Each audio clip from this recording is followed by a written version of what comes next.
In this Grasshopper video tutorial, we'll be taking a look at the image sampler component, and that's available in the Params tab under the Special section.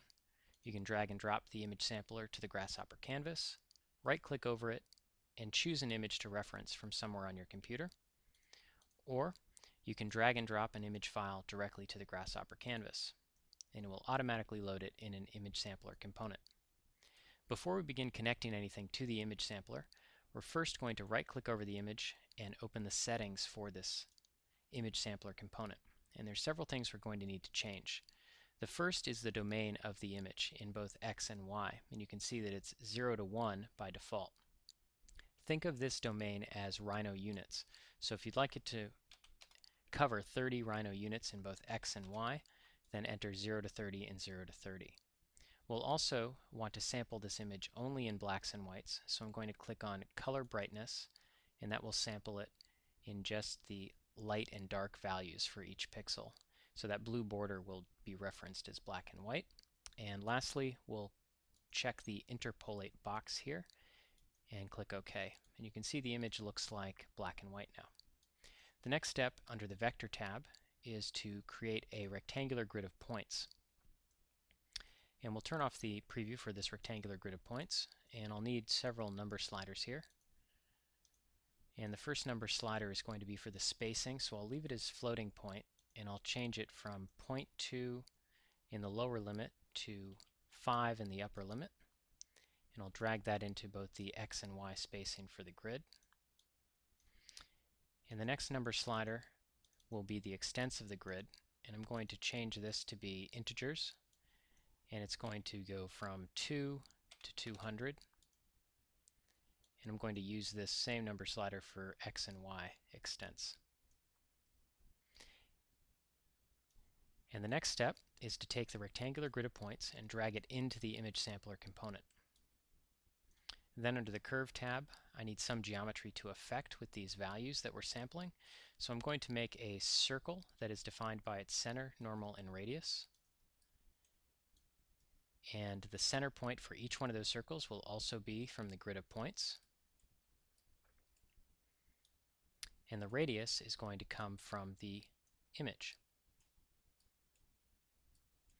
Now the circles are rather large and they're overlapping right now. So what we'll do is divide the value coming out of the image sampler component by another number to make it smaller. So under the Scalar tab, I'll choose the division component, and I want to divide all the data coming out of the image sampler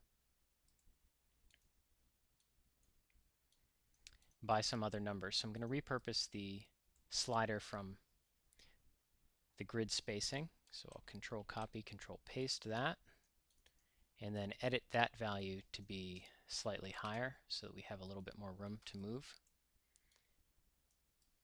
And I'll take that and divide the value for the radius of each circle. And that will keep the circles from intersecting.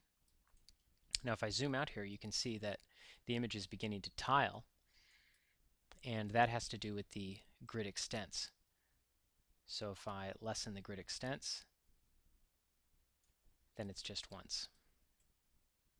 Now what you can also do is right-click over this image and choose to clamp the image.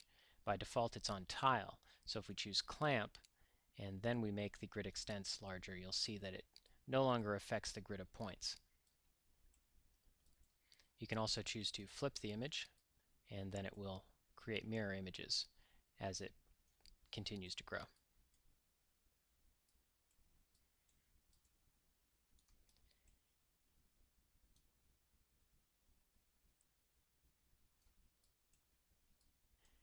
And once you've got this set up, you can drag and drop some other images into the scene if you'd like.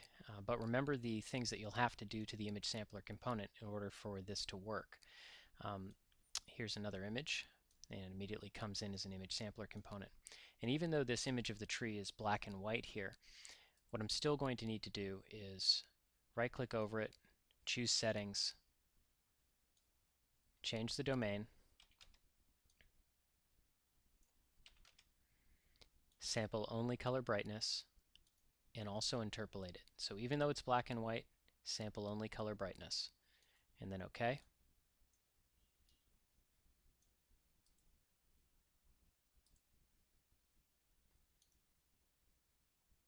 And I'm going to disconnect the Rhino logo here for a second and just replace this image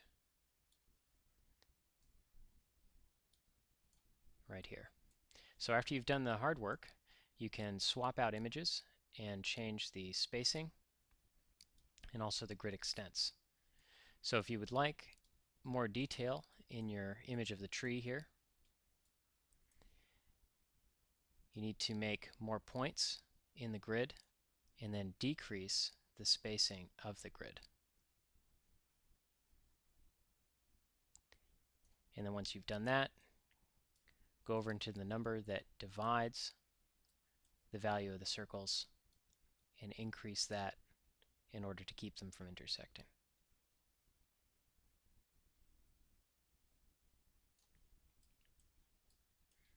And that's how you use the image sampler component to affect geometry in Grasshopper.